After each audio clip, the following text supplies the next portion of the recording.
Assalamualaikum warahmatullahi wabarakatuh. Bertemu lagi dengan berita horor. Kali ini akan menceritakan sebuah kisah dari Deoseta. Yang mau berkunjung saya sertakan linknya di deskripsi. Ini adalah kelanjutan dari bagian 4 sebelumnya. Buat yang baru bergabung, bisa baca dulu bagian 1-4 lewat link di deskripsi di bawah ini. Mari kita dengar lanjutan ceritanya. Pagelaran Seribu Wayang dari Kulit Manusia. Part 5. Garang Tarian Mayat. Pementasan itu menggunakan jasad manusia untuk memainkan perannya. Pementasan terkutuk yang membawa wabah dan bencana untuk manusia yang disebut dengan garang. Tarian Sang Mayat.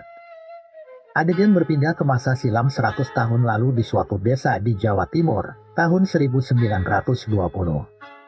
Di satu malam, seluruh warga desa tertidur dengan nyenyak dalam balutan gelapnya malam. Seorang kakek memasuki desa dengan menarik sebuah gerobak kerbau busuk tanpa disadari oleh satupun warga di sana. Kakek itu berjalan dengan percaya diri seolah yakin bahwa lelapnya warga desa takkan terusik olehnya. Serak, serak, serak. Suara ranting terinjak sesuatu. Dengan susah payah, ia melintasi hutan sambil menarik gerobak aneh itu. Ia membabat hutan sedikit demi sedikit agar gerobaknya dapat melintas. Bau busuk yang seharusnya membuat manusia manapun tak nyaman, ternyata telah dinanti oleh hutan itu. Suara tawa cekikikan menyambut kedatangan kakek itu di pemakaman. Namun ia tidak berhenti, ia terus berjalan. Hingga menemukan sebuah gua yang tertutupi tanaman-tanaman menjalar. Di gua itulah perjalanannya berakhir. Kakek menuju ke sebuah lempengan batu besar yang menyerupai panggung. Kakek itu pun membuka gerobaknya, dan setumpuk jasad prajurit dan perempuan-perempuan terlihat di sana. Kakek itu seolah sudah tidak peduli dengan bau yang begitu menyengat. Ia menyeret jasad itu satu persatu dan membaringkannya berjejer di panggung batu itu. Senyum yang lebar terukir di mulut sang kakek sambil berkata, "Kita akan bersenang-senang sekali lagi." Adegan beralih di dalam perkampungan desa. Suara gong terdengar di tengah sepinya waktu menjelang subuh. Menjelang subuh, warga desa terbangun dengan suara gong yang menggema dari dalam hutan. Mereka mempertanyakan suara itu, namun tak begitu peduli, mereka lebih bingung dengan bau aneh yang tiba-tiba tercium di desa mereka. Setelah beberapa saat, warga desa menganggap hal itu sebagai kejadian biasa dan mengacuhkannya ketika bau itu tak lagi tercium. Mereka lebih memilih untuk sibuk mengurus ladang dan ternak mereka masing-masing. Semenjak saat itu, ketika warga desa sudah terlelap, suara alat musik pementasan sering terdengar dari tengah hutan di dekat pemakaman. Setiap suara itu terdengar, bau busuk menyebar ke seluruh desa. Tak sedikit warga yang terbangun, bahkan saat pagi datang bau itu masih tercium. Menganggap kejadian itu bukan perkara besar, warga desa pun berusaha tidak menghiraukannya. Sampai suatu malam, hal yang tidak mereka bayangkan terjadi. Pertama kalinya warga desa melihat bulan purnama merah yang menerangi langit desa saat itu. Sekali lagi bau busuk tercium dengan begitu pekat dan seluruh ternak gelisah saling bersahutan. "Masuk ke rumah! Tutup pintu dan jendela, jangan ada yang keluar rumah apapun yang terjadi!" Teriak sesepuh desa yang dipanggil dengan nama Mbah Tangir, menyadari bencana yang berada di luar kemampuan dirinya. Apapun yang terjadi, jangan sampai keluar rumah. Meskipun nyawa taruhannya, atau kita akan menjadi bagian dari mereka. Tambah Mbah Tangir dengan gemetar. Raut wajah bingung, tersirat di seluruh warga desa. Namun Mbah Tangir tidak berkata apapun lagi, dan meninggalkan warga desa untuk masuk ke dalam hutan. Ada sesosok bayangan makhluk hitam bermata merah yang melebihi tinggi pepohonan hutan di sana. Warga yang merasa ketakutan hanya mampu mengikuti perintah Mbah Tangir dengan mengunci diri di rumah. Mereka hanya berbekal bacaan doa-doa yang pernah ditinggalkan oleh seorang ulama yang pernah menetap beberapa lama di desa itu. Yang terjadi di malam itu melebihi sebuah mimpi buruk yang pernah dialami oleh warga desa.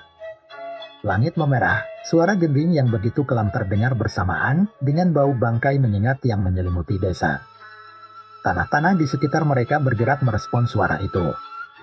Mayat-mayat yang hampir tak berbentuk berusaha bangkit dari tanah.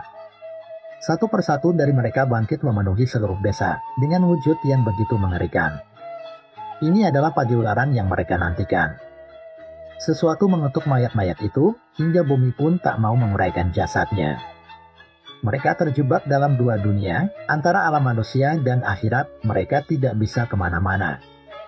Dan suara dari dalam hutan itu membangkitkan mereka. Suara ketukan pintu terdengar bersahutan.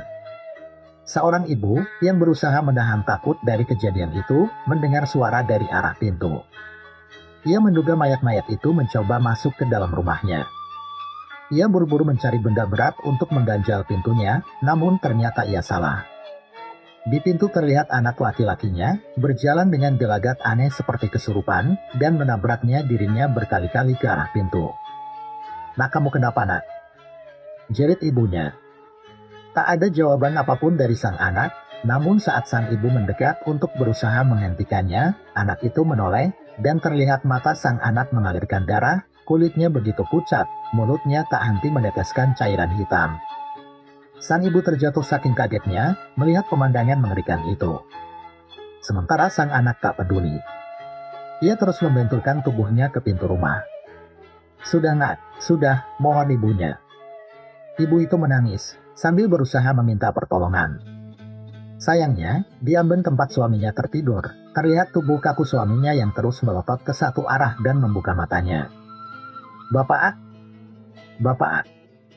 Ibu itu semakin panik saat menemukan tubuh suaminya kaku dengan menggumamkan suara-suara ketakutan. Ia berteriak meminta pertolongan, namun di luar hanya terlihat mayat-mayat yang masih mengepung desa itu.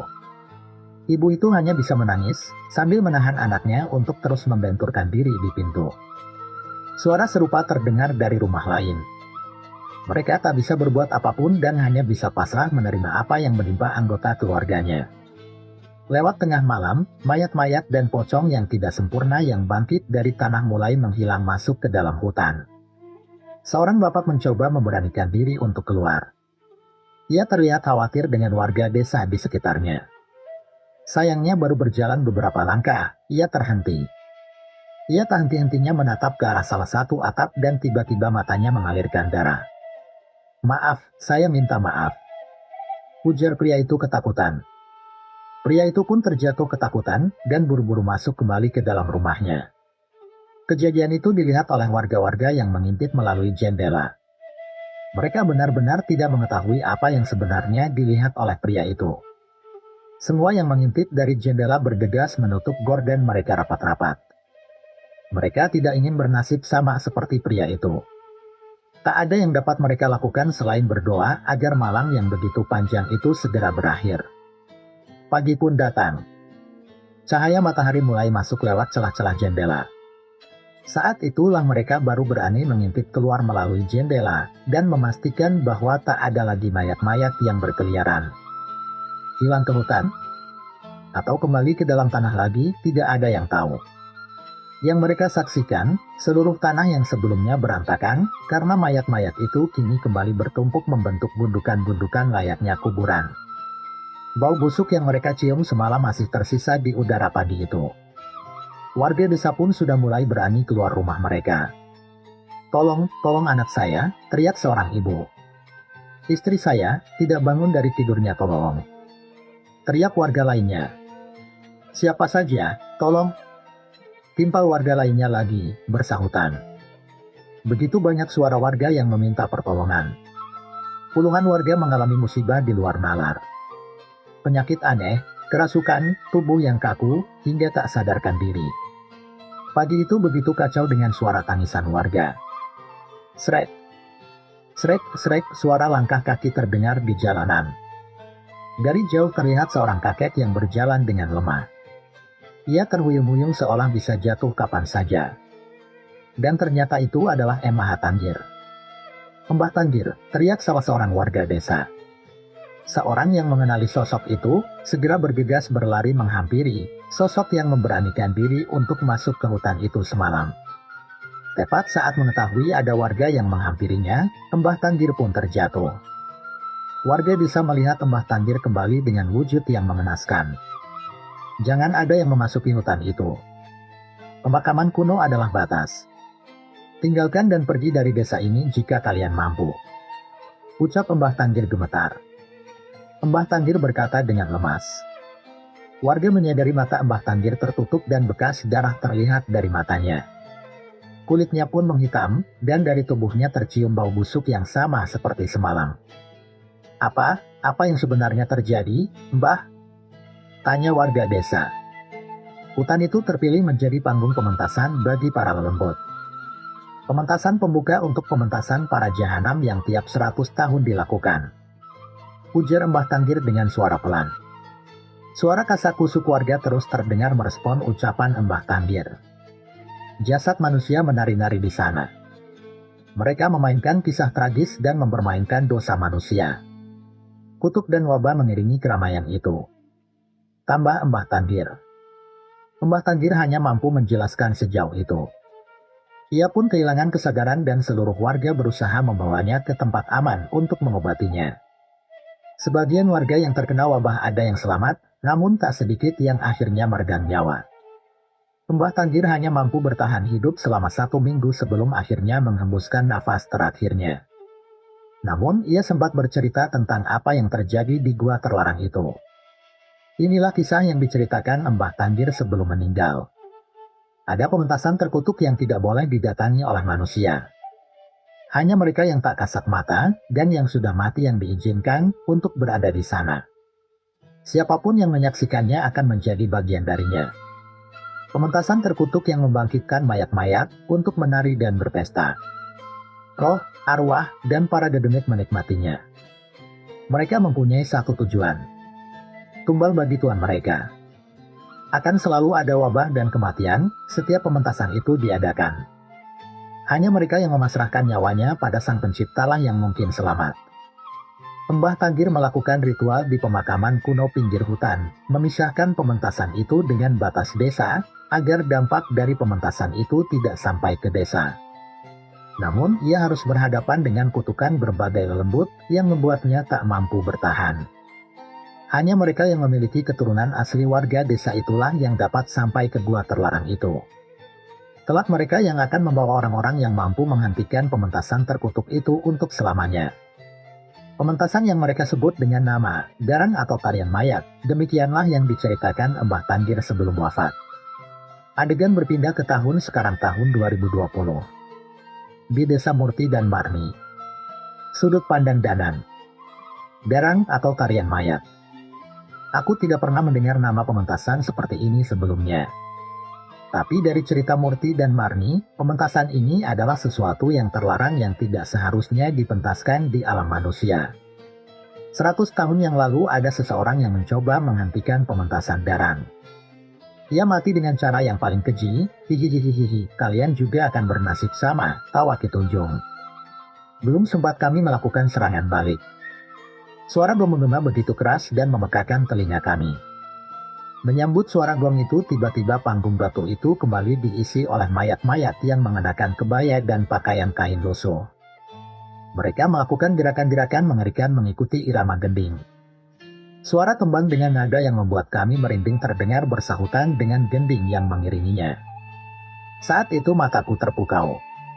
Aku, Cahyo, Murti dan Marni tak mampu memalingkan pandangan kami dari pementasan yang mengerikan, namun memiliki ketertarikan yang terasa terlarang.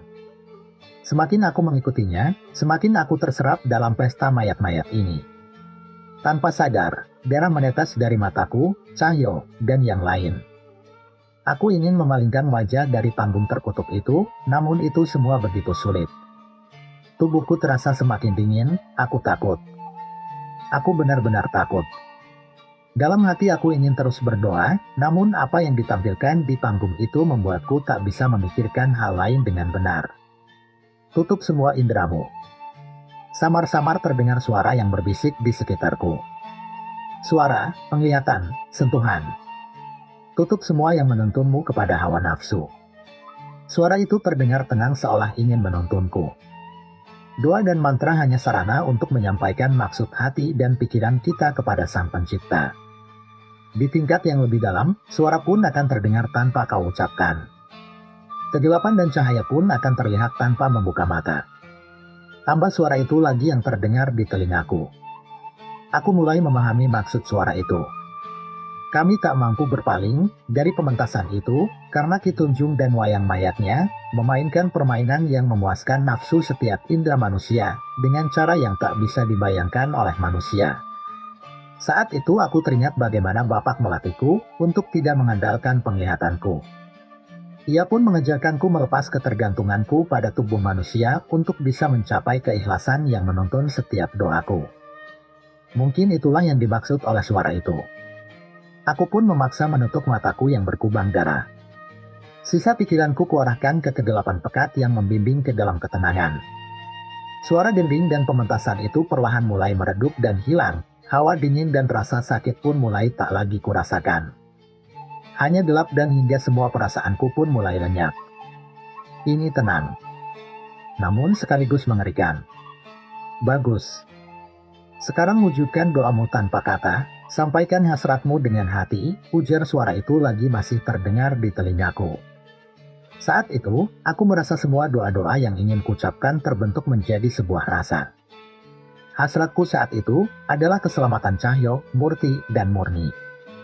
Dan saat itulah aku merasakan ada cahaya dan kehangatan di tempat seharusnya mereka berada. Kuasailah. Amalan ini mungkin yang bisa menyelamatkan kalian nanti, ucap suara yang terdengar di telingaku. Suara itu mulai meredup. Saat itu aku memutuskan untuk membuka mata dan melihat Cahyo, Murti, dan Marni yang tak terpengaruh lagi dengan pementasan itu. Mereka sedang berusaha menguasai kesadarannya sendiri. Danaan, apa yang kau lakukan? Tanya Cahyo. Suara kakek itu yang membimbingku, teriakku. Aku menoleh ke berbagai arah mencari asal suara tadi. Saat itu Marni terpaku pada satu arah. Mas Murti, kakek itu, teriakku. Iya, Mas juga ngerasa dekat sama roh kakek itu. Ucap Murti. Mereka tak berkata lebih dari itu, sepertinya seandainya kami lolos dari pementasan mengerikan ini. Aku harus mempertanyakan hal itu pada mereka, siapakah kakek yang membimbingku tadi lewat telingaku. Aku harus berterima kasih. Danan, kamu bisa mengalihkan setan-setan ini, sepertinya aku harus menghentikan dia, teriak. Cahyo menunjuk ke arah Ki Tunjung yang duduk di kursi dalangnya sambil melakukan pergerakan aneh dan mengalunkan tembang dengan bahasa yang tidak kami mengerti. Sepertinya bisa. Jawabku. Aku menatap tanganku dan mengingat ajaran kakek tadi. Seandainya aku bisa mengendalikan inderaku, mungkin serangan yang merepotkan Cahyo tadi bisa kutangani. Kliwon, jaga Murti dan Marni. Perintah Cahyo pada kera, peliharaan Cahyo. Sepertinya Cahyo juga sudah mempelajari sesuatu. Ia tidak begitu saja membabi buta di panggung mengerikan itu. Ia melompat ke puncak pohon tertinggi dan mengawasi sekelilingnya.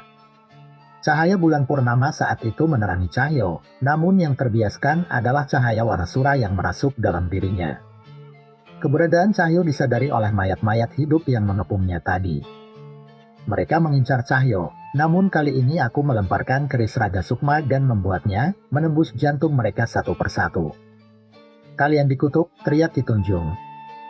Mayat-mayat itu kembali bangkit. Sekali lagi suara melengking, bau menyengat, dan rasa sakit yang aneh mulai kurasakan. Aku menoleh ke arah Cahyo, sepertinya menjauh ke atas pohon adalah caranya untuk tidak terpengaruh oleh kutukan mayat-mayat ini.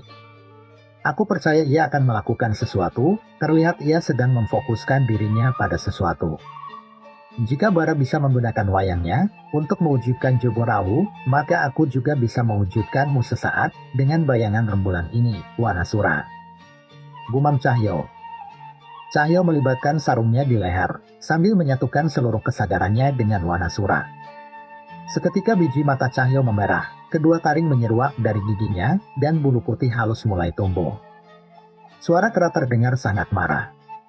Suara Wanasura terdengar mengaum dari mulut Cahyo. Aku mulai panik, Cahyo seperti berubah menjadi siluman kera.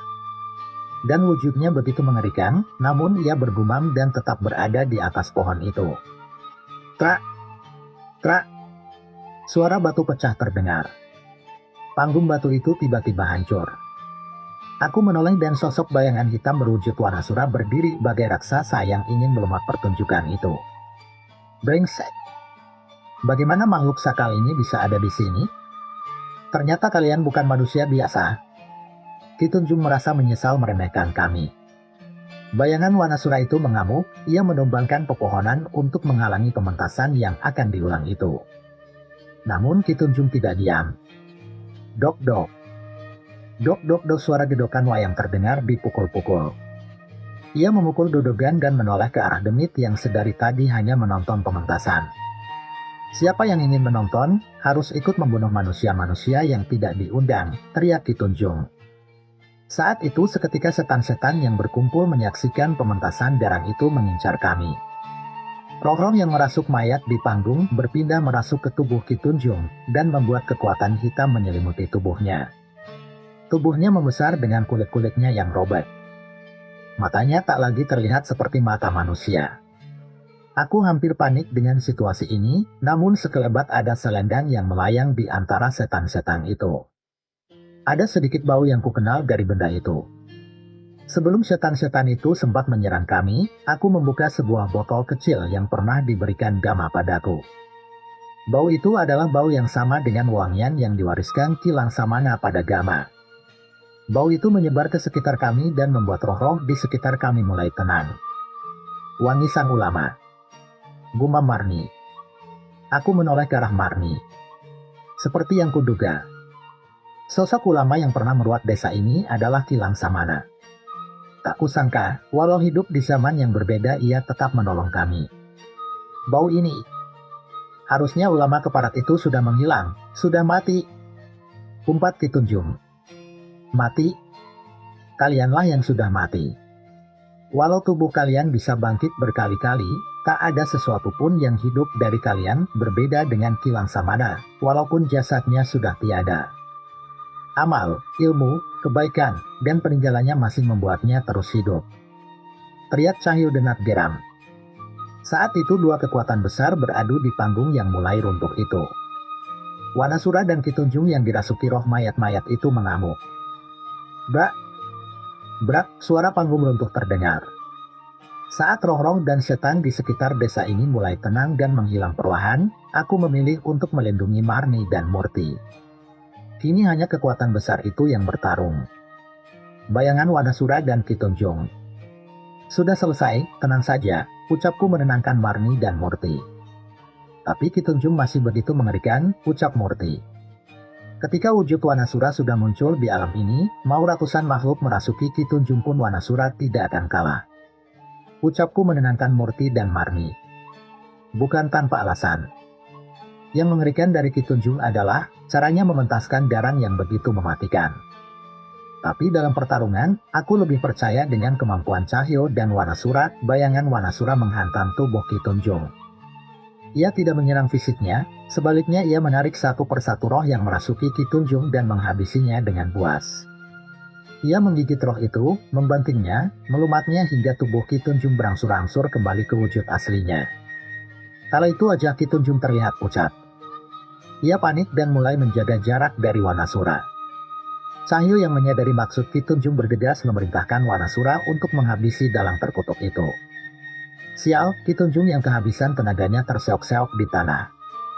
Ia berusaha sekuat tenaga berlari ke kabut hitam yang dibuatnya. Namun Cahyo tak berniat melepaskannya. Suara geraman Wanasura terdengar mengerikan. Belum sempat Wanasura menangkap tubuh lemah itu, tiba-tiba bayangan Wanasura itu menyusut. Ki Tunjung menoleh dan tak mengerti apa yang terjadi. Ia terus berlari hingga kabut hitam yang menutupi hutan itu kini menelan dirinya. Aku melihat ke arah Cahyo, dan darah merah menetes dari sisi bibirnya. Cahyo, sudah cukup.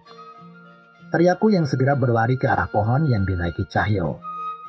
Benar saja, saat bayangan Wanasura menghilang, Cahyo terjatuh lemah dari pohon itu. Aku bergegas menangkap tubuh itu dan membaringkannya ke posisi yang nyaman. Mas Danan, Mas Cahyo tidak apa-apa? Tanya Marni. Aku memeriksa tubuh Cahyo sejenak dan memastikan nafasnya masih ada dan jantungnya masih berdetak. Tidak apa-apa, dia terlalu nekat hingga kelelahan, ucapku yang kulanjutkan dengan membaca doa pada sebotol air yang kubawa dan meminumkannya pada Cahyo. Cahyo tidak segera sadar, tapi aku tahu dia akan baik-baik saja. Aku pun menoleh ke arah sekitar dan sebagian roh yang terjebak di pementasan tadi masih berkeliaran di hutan itu. Itu bau sang ulama, panggil dia, tenangkan kami seandainya ia terus berada di sini. Ujar suara-suara itu terdengar dari roh-roh gentayangan di sekitar kami. Apa kalian bisa menceritakan apa yang sebenarnya terjadi pada desa ini di masa lalu? Tanyaku pada roh-roh itu. Saat itu salah satu roh muncul dari kegelapan hutan. Seorang kakek yang berjalan dengan matanya yang sayu. Tanyakan pada cucu-cucuku itu. Keluargaku selalu menceritakan kisah-kisah tentang desa ini turun-temurun mengenai ritual terlarang di pemakaman kuno, sang ulama, pementasan wayang, hingga keberadaan pertunjukan terkutuk ini. Yang disebut Darang kami berjanji menjaga kisah ini untuk diturunkan hingga anak cucu kami, ujar roh seorang kakek. Aku mengenal suara itu. Ia adalah sosok yang berbisik padaku tadi. Gumamku dalam hati. Mbah, Mbah Tanggir kan? Jadi Mbah Tanggir benar leluhur kami? Tanya Murti. Sosok roh kakek itu mengangguk. Mbah, bagaimana sosok seperti Mbah masih bergentayangan dan belum tenang? Apa yang terjadi? Tanyaku. Hahaha. Aku masih belum tenang sampai pementasan terkutuk ini musnah. Aku melihat kengerian yang kalian lihat. Aku bisa bertahan hingga kembali ke desa, namun sudah banyak nyawa yang melayang pada saat itu. Kegagalanku membuatku mati dengan tidak tenang. Aku akan pergi ketika memastikan tidak ada lagi pementasan terkutuk ini, jelasnya. Berarti sekarang Mbah sudah bisa tenang, kan? Tanya Murti. Arwah Mbah Tanggir menggeleng. Awalnya Mbah kira, iya. Tapi saat mengetahui keberadaan pementasan yang lebih mengerikan. Pagelaran seribu wayang dari kulit manusia, Mbah tidak mungkin tenang, Mbah baru akan tenang saat desa ini tak lagi menjadi sarang setan-setan mencari tumbal. Perjuangan sang ulama dan dalang pendakwah itu tak boleh sampai putus, ujar Mbah Tanggir yang merupakan sosok roh itu. Mendengar ucapan itu aku pun tidak bisa memaksa apapun. Namun jika ucapan Mbah Tanggir benar, maka seharusnya ia akan tenang ketika kami berhasil menghentikan Raden Giri Sangkur. Pergilah. Penduduk desa berada di hilir sungai. Mereka membangun tempat sementara untuk mengamankan diri dari makhluk-makhluk itu. Temui mereka, dan apa yang ada di sana mungkin bisa memberi petunjuk pada kalian untuk menghadapi Raden Giri Sangkur. Perintah Sosoro Mbah Tanggir. Aku mengangguk, Marni dan Murti pun setuju. Sepertinya ia sudah tidak sabar untuk mengetahui keberadaan orang tua mereka. Sosok roh itu menghilang, namun aku masih menyempatkan waktu untuk membacakan ayat-ayat suci bersama Marni dan Murti untuk menghantarkan roh-roh warga desa yang terjebak dalam kutukan pementasan darang yang pernah terjadi di desa ini. Satu persatu roh-roh itu menghilang. Saat merasa keadaan mulai tenang, aku pun menggendong tubuh Cahyo dan melanjutkan perjalanan ke hilir sungai. Tempat di mana seharusnya warga desa mengungsi untuk menyelamatkan diri. Masih mengganjal di pikiranku mengenai ilmu yang Cahyo gunakan barusan. Apa ia mempelajarinya dari semesta bara, atau pengaruh bulan purnama yang membuatnya mampu menciptakan bayangan Wanasura sebesar itu? Semoga saja Cahyo tidak perlu melakukan ilmu seperti itu lagi. Dan kami pun berjalan menuju hilir sungai untuk menemukan penduduk desa. Suara air yang mengalir dan hangatnya matahari pagi membuatku tersadar dari istirahat singkat di sisi sungai. Kami memutuskan untuk beristirahat sejenak sambil menunggu pagi untuk melanjutkan perjalanan. Menurut Murti, butuh beberapa jam untuk sampai ke hilir sungai. Kamu gak apa-apa kan, Nan? Ujar Cahyo yang sudah terbangun lebih dulu dan duduk di dekatku sambil memakan pisang bersama Kliwon. Gak kebalik? Kamu lo yang nekat manggil Wanasura, pakai cara begitu sampai pingsan. Ucapku yang merebut botol air dari Cahyo dan meminumnya. Gak, Nan. Yang terjadi sama aku gak seberapa. Waktu ada cahaya yang menyelimutiku, Marni, dan Murti. Aku langsung tahu bahwa itu ulahmu. Tapi cahaya itu gak ada di tubuhmu. Saat itu kamu seperti mati.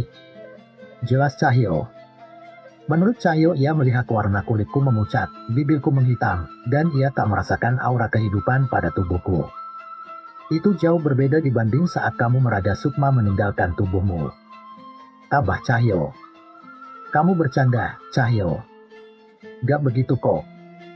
Balasku ingin menjelaskan apa yang terjadi. Benar, Mas. Aku juga ngeliat sendiri. Aku sempat mengira Mas Danan sudah meninggal. Tak terasa apapun dari Mas Danan. Ucap Murti menimpali. Aku menghela nafas.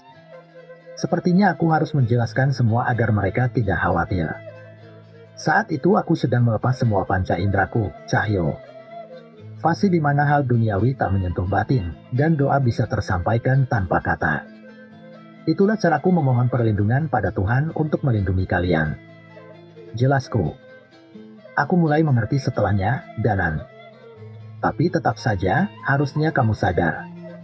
Titik terdekat antara manusia dan Tuhan itu apa? Tanya Cahyo penasaran. Aku merenungkan sejenak apa yang dipertanyakan oleh Cahyo.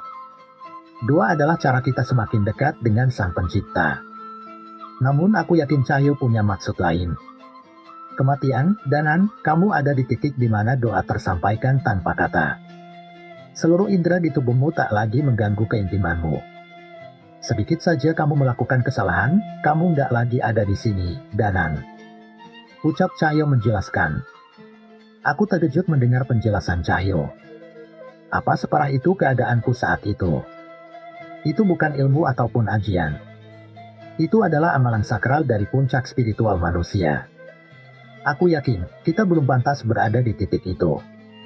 Tambah Cahyo lagi. Aku setuju dengan ucapan Cahyo.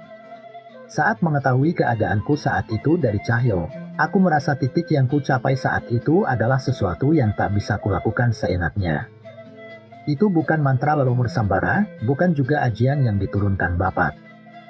Itu adalah amalan yang membawaku pada titik di mana tubuh ini melepaskan pengaruhnya demi membawaku ke titik terdekat yang bisa dicapai manusia kepada penciptanya. Ya sudah, kita simpan apa yang kita lakukan di tempat itu tadi hanya untuk pertempuran hidup dan mati, ucapku. Setuju. Semoga waktu seperti itu tidak akan pernah muncul. Balas Cahyo.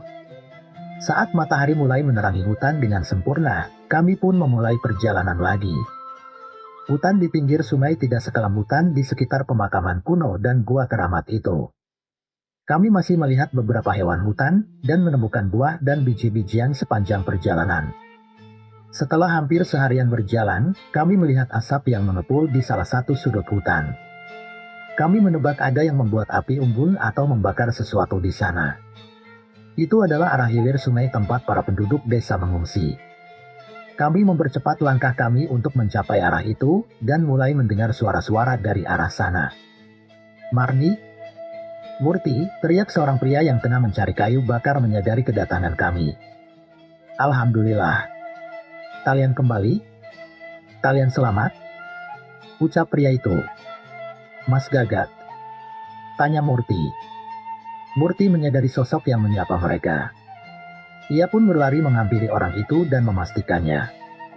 Mas, yang lain di mana? Bapak dan ibu kami di mana? Tanya Murti dan Marni yang merasa mendapat harapan. Ayo ikuti Mas, ucapnya. Pria bernama Mas Gagat itu memperkenalkan dirinya sebagai tetangga desa Marni dan Murti. Ia pun menunjukkan jalan kepada kami semua menuju ke tempat warga desa berlindung. Terima kasih sudah mengantar mereka kembali ke sini. Kami sudah lama bersembunyi di hulu sungai agar tak ada lagi warga desa yang menjadi korban Raden Giri Sangkur. Ucap Mas Gagat. Iya, Mas. Kami mengerti. Tapi bagaimana Raden Giri Sangkur dan setan-setan pengikutnya bisa tidak menemukan kalian? Seharusnya menemukan kalian bukan perkara sulit untuk mereka. Tanyaku penasaran. Nanti, saat kalian sampai di desa mungkin kalian akan mengerti. Jelas Mas Gagat. Aku mengangguk menerima jawaban Mas Gagat. Tidak baik untuk seorang pendatang sepertiku bertanya terlalu banyak di awal. Di samping itu, aku lebih suka menikmati raut wajah Marni dan Murti yang seketika kembali menunjukkan senyumnya saat bertemu dengan tetangga desanya itu. Menembus padang ilalang, kami ditunjukkan sebuah pemukiman sederhana yang hanya dibangun dengan kayu-kayu dan jerami. Sebuah api unggun besar terus menyala di tengah-tengah yang mungkin berguna untuk mengusir hewan hutan. Pak Kades, Marni dan Murti pulang, teriak Mas Gagat. Mas Gagat berteriak memanggil warga desa yang tengah mengisi kesibukan masing-masing. Teriakan itu seketika menarik perhatian mereka pada kami. Wajah haru terlihat pada Murti dan Marni. Ia tak bisa menahan air matanya saat melihat semua orang-orang yang ia kenal kini berada di dekatnya. Dan di ujung kumpulan itu, sudah menunggu sepasang suami istri yang terlihat sudah cukup berumur yang ternyata adalah kedua orang tua dari Murti dan Marni. Mereka menitikkan air mata saat melihat kedua anak itu. Murti, Marni, syukurlah kalian selamat. Ibu khawatir, ucap ibunya. Seketika semua mata tertuju pada Murti dan Marni yang tak bisa menahan diri untuk memeluk ibunya itu. Terlihat ada seorang pria yang berlagak kuat menahan air matanya menyambut kedua anaknya kembali ke sisi mereka. Gak, Bu. Gak usah khawatir. Kami baik-baik saja selama perjalanan. Banyak orang yang membantu kami, ucap Marni. Iya. Orang-orang di kota baik-baik. Kami makan kenyang, tidur nyenyak, dan disambut dengan ramah. Tambah Murti. Aku menghela nafas mendengar bagaimana kedua anak itu menenangkan ibunya. Dalam hati aku ingin berkata, bukan hal seperti itu yang mereka alami. Kedua anak itu sudah merasakan berbagai penderitaan yang seharusnya tidak mereka rasakan. Diusir oleh warga desa yang takut karena kutukan yang mereka bawa, tidur beralaskan tanah, kelaparan selama berhari-hari, hingga harus mempertaruhkan nyawanya. Mereka melalui itu semua itu gumamku dalam hati. Ingin sekali aku menceritakan perjuangan kedua anak itu kepada orang tuanya, namun sepertinya hal itu tidak akan merubah apapun dan hanya akan menambah kekhawatiran kedua orang tuanya. Mas Gagat pun mengajak kami bertemu dengan seseorang yang dipercaya menjadi kepala desa. Pak Hangku namanya. Ia menyambut kami setelah mengetahui bahwa kamilah yang mengantar Murti dan Marni untuk kembali. Di ruang terbuka itu, Murti dan Marni menceritakan semua hal yang terjadi selama perjalanan. Mulai dari kejadian saat mereka dikejar setan kepala, pertolongan penumbuh sendang, hingga sampai di desa Ranubaya dan bertemu kami. Seperti cerita bapak tentang desa kita zaman dulu. Ada dalang hebat bernama Ki Bayu Harjo yang melindungi desa dari bencana gaib. Warga desanya juga sangat baik, cerita Marni. Mereka enggan menyerahkan kami ke setan-setan yang mengikuti kami dari sini. Padahal nyawa mereka terancam. Tambah Murti. Kilas balik tentang kejadian di desa Ranubaya terlintas lagi di ingatanku. Aku pun teringat akan Arsa. Apa yang sedang ia lakukan sekarang? Apa ia sudah mendapatkan petunjuk lain mengenai wayang pusaka peninggalan ayahnya itu? Saat senja datang, aku mendengar suara adzan berkumandang dari sebuah bangunan sederhana yang mereka manfaatkan sebagai musola. Suara itu dikumandangkan oleh seseorang tanpa pengeras suara, namun suara itu mampu menjangkau ke seluruh pemukiman kecil ini. Apa hanya segini yang selamat, Pak? Tanya Murti. Ayah Murti dan Pak Hangku saling bertatapan. Mereka seperti tidak sanggup menceritakan hal yang membuat raut wajah mereka meredup. Saat ini kita cuma bisa pasrah, Murti. Setelah satu persatu warga desa dirasuki dan menjadi tumbal.